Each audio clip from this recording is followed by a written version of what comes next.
The Stealthbits App Catalog provides Stealthbits customers with an easy way to maximize their investment in Stealthbits products through valuable plug-and-play resource connectors, business intelligence report packs, and more. The Power BI report packs for file systems are available as add-ons to StealthAUDIT reporting functionality.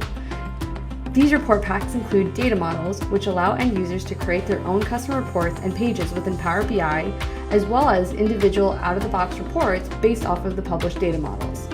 The available data models include activity, exceptions, shares traversal, resources, and sensitive data.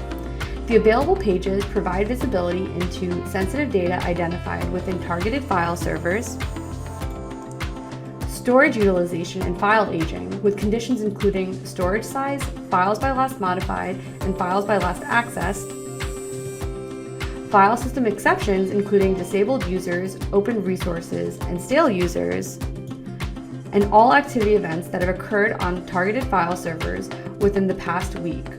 For more information or to contact us, visit stealthbits.com.